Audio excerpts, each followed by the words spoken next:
Yeah. First agate of the day.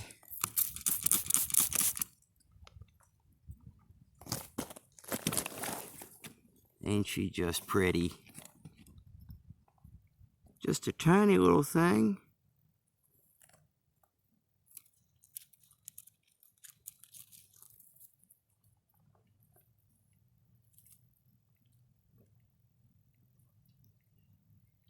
But it's not how big your agate is, it's how pretty it polishes. Yeah, that's it. It's still a keeper.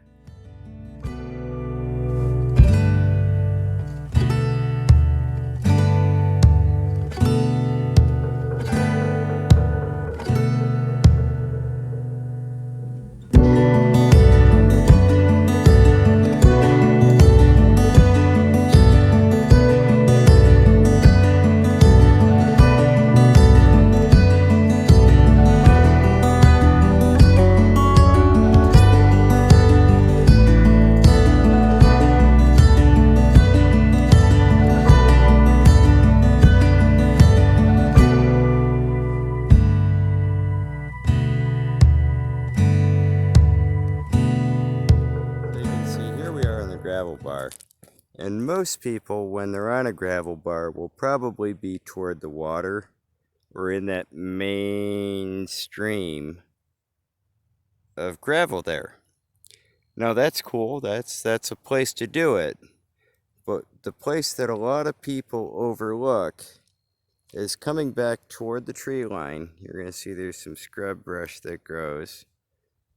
Take a walk in through some of this brush because these rivers do come up to the banks and they do wash, so it's a good place to look for gravel.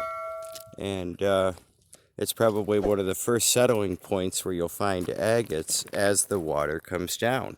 And most people don't think about that. They just walk right out to the main stream of the gravel bar and do their thing. But I've found some really super pretty stones in this kind of material. So don't be afraid to take a look out there and see what you can find. So I came by, take a look at this here pudding stone. Yeah, I know, it's adorable, isn't it? Look at them big chunky pieces in there. Yeah, some real nice chunky pudding. But what I found when I knelt down was even cooler. Check that out. Just kind of...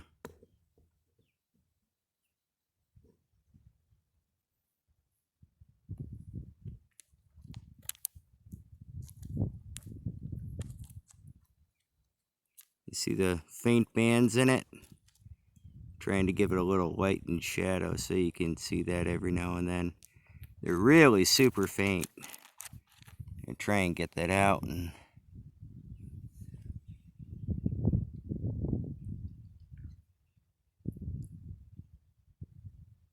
it's got a really great band detail to it.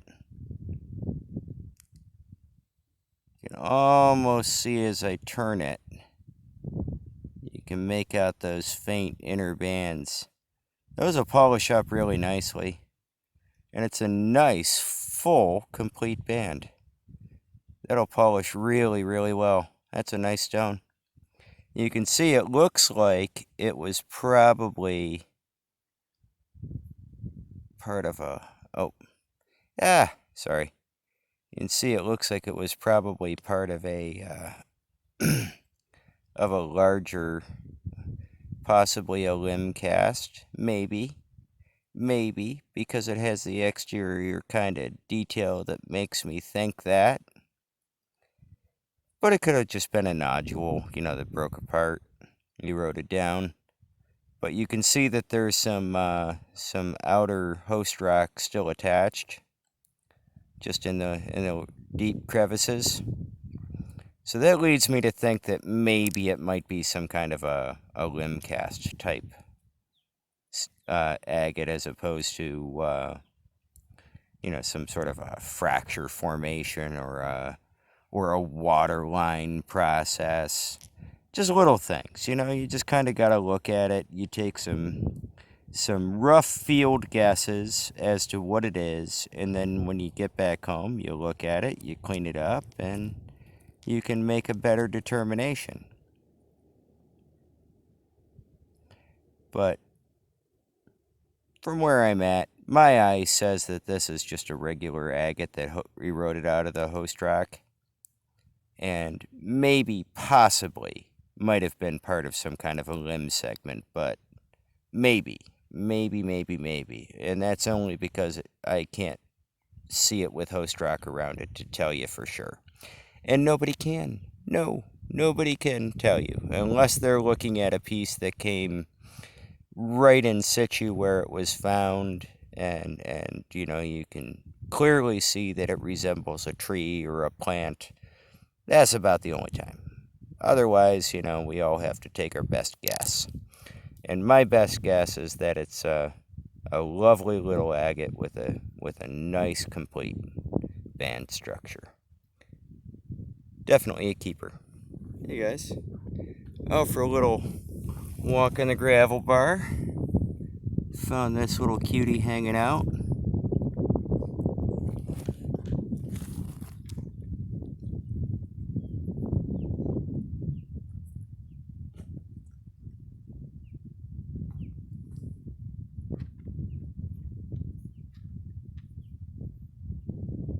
Kinda cute. It's got some heavy inclusions in it, but it's nice. We'll definitely keep an agate. All the agates are keepers. And another little piece of that red and yellow jasper. This stuff keeps on popping up on this bar. You know, most of the gravel bars on the road, but I like it. It's really aesthetically pleasing, and I tumble it up and I give it away. It's just one of those things I do. But it's more for the tumbling bucket. So I was coming along, minding my own business, when I thought I spotted some petrified wood. And turns out it is. It's a nice piece. It's real pretty. It's fairly clear. Well, I mean, not like clear like, you know, you can see through it clear, but clear like you can see what it is. So that one's pretty nice. And then right next to it is this guy here. I'm all like digging that, you know, I gave it a spray off, and that's pretty cool. But I'm going to give you guys a little close-up on these because I think it kind of illustrates where you could get fooled. One's sedimentary and one is not. You see how it's a nice shape. It's nice and even. You can actually see that there's the very definite visual appearance of wood. And coming back over to this guy, you can see it's kind of flowy, different colors. It's kind of uneven. And that was cool. That was neat. And that was all right. But then I'm poking around, and I'm finding, you know, these other little guys. And they're a pretty good indicator that there's something else heavy hanging around here. This nice little chalcedony. And then I see this really pretty cool green jasper. All right. Right there.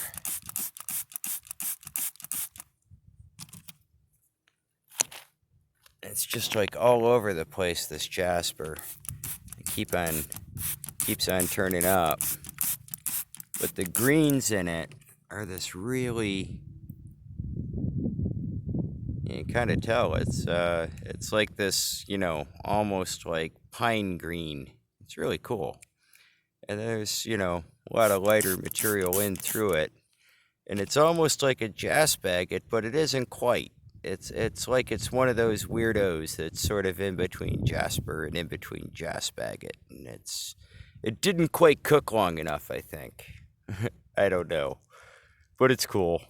I find them interesting. But but they're kind of all over the place, and they really do cut really well. They're a little bit softer, which is weird. You know, you would think that as a quartz it should be just as hard as any other jasper, but for some reason they're a little softer, and they cut just a little bit easier, and anybody who cuts stones can I guess understand that. It's one of those times where you cut a stone that you go, oh, it should be a 4 or a 5 or a 7, and it cuts like it's not. I guess that's the best way to describe this stuff. It just cuts just a tiny bit easier. Interesting. So we're walking around, and we saw this one, and that looked cool. Nice iron staining on it. Coming right down, and look at this.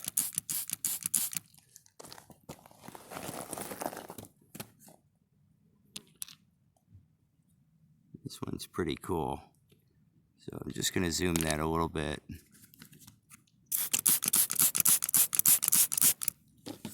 But check out that really cool peachy pink tone to it. It's really nice.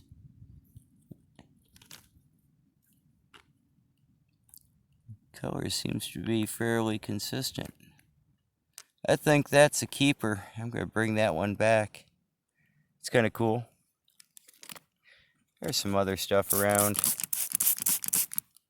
These are kind of fun. I always find these, and every time I find them, I'm just reminded of like, I don't know, like a fall theme. They're very Halloween-esque. They've got pumpkin oranges and you know, like, you know, dead leaf brown. It's very depressing, but also kind of a Halloweenish kind of stone. I just find that kind of fun. Anyway, we find the weirdest things to entertain ourselves with. Pretty cool. Here. I always like the unique and unusual jaspers we always find here. They just kind of, I don't know. I mean, it's just that maybe they erode out here somewhere. But I'm always amazed by the colors and the combinations that keep on turning up on this particular bar. It's kind of cool.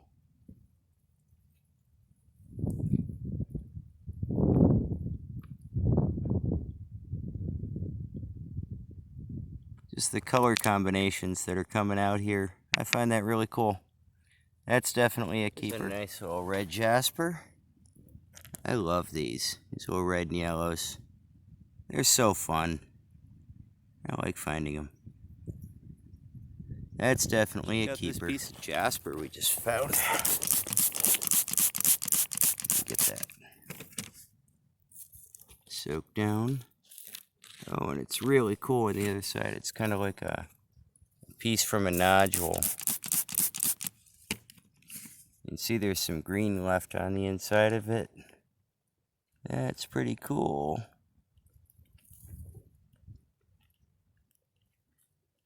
It's a really nice piece of jasper. Digging that. It almost looks like a... Oh, well, there you go. Like a shoe in iron. I don't know, one of those. Oh, you know what it almost looks like? It almost looks like one of those old-fashioned wood planes, you know, like you had in wood shop. You know, like well, when I was in school, you know, just shortly after rocks got you know, firmed up, you know, dinosaurs were still around. So, yeah, we used, you know, these things that would go along the wood and make it flat, called a plane. That, you know, anyway. Now that I'm feeling incredibly old, we'll talk about how awesome this jasper is. Yeah, that's it. No, that's cool. I think that's a keeper. Well, ain't that just pretty? It's really cool. I'm digging that. See what the other side looks like. I'll spray it off for you guys.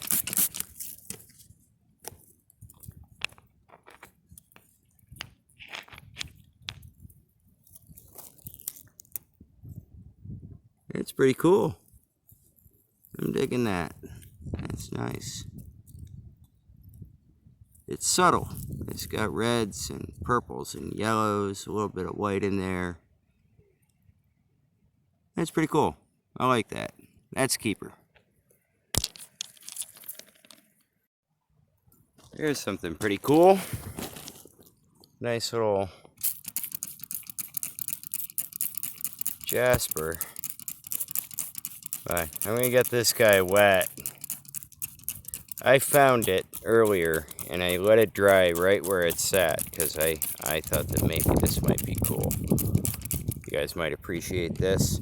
This is another one of those weird kind of poppy jaspers that's just, you know, kind of all over super awesome. So up in here, this area, geez.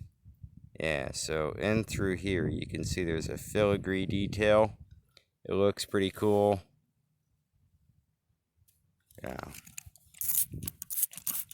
Keep on wetting that down because it's got really cool translucence to it. You see how translucent that is right there?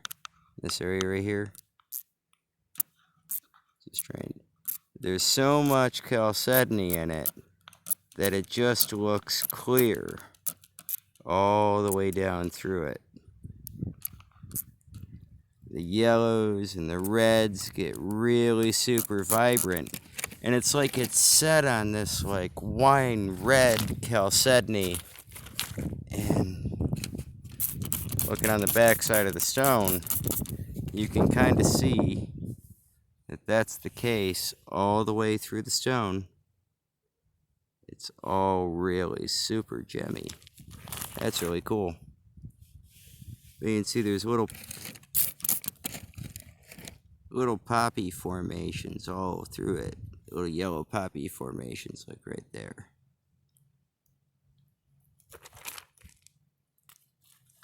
But yeah, that's a pretty stone. I'm digging that. I think that one may be a keeper. We're gonna slice that one up. That's real pretty. So I was heading back to the car, and you know how that goes, guys. Every time you head back to the car to go and, you know, drop something off, you find another cool stone. And this one's cool. It's just kind of really cool, nice, kind of lemony quartz looking stuff. They're fun to tumble, and I like finding them. Every now and then it makes you think you might have found a nice carnelian or something, but it's just a bit of yellow quartz, but still pretty cool. I like them.